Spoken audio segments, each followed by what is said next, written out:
எங்களோட சூழலில் இலகுவாக கிடைக்கக்கூடிய ஒரு பழம் தான் வாழைப்பழம். அந்த வகையில் வாழைப்பழத்துக்கும் எங்களோட மென்டல் ஹெல்த்துக்கும் சம்மந்தம் இருக்குது.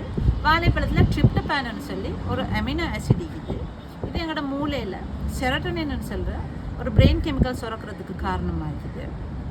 அந்த வகையில் செரோட்டோனின் எங்களோட உடம்புல என்ன செய்கிறேன்னு சொல்லி பார்த்தோம்னு சொன்னால் எங்களோட மூடை ஒழுங்காக வச்சுறதுக்கு, எங்களுக்கு ஒழுங்கான தூக்கம் எடுக்கிறது, அடுத்தது எங்களுக்கு வலிகளை குறைவாக ஃபீல் பண்ணுறதுக்கும் இது உதவியாயிக்கும்.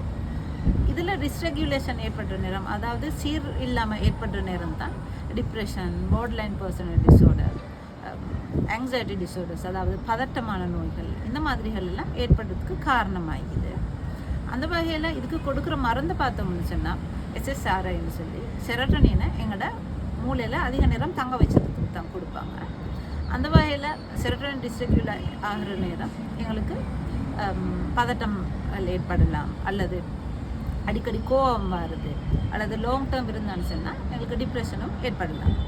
அந்த வகையில் பெரியவங்களும் தான் சின்னவங்களும் தான் ஒரு நாளைக்கு ஒரு வாழைப்பழம் எடுக்கிறதுனால எங்களுக்கு இந்த மாதிரி சிம்டம்ஸ் எல்லாம் குறைச்சி கொள்ளலாம்.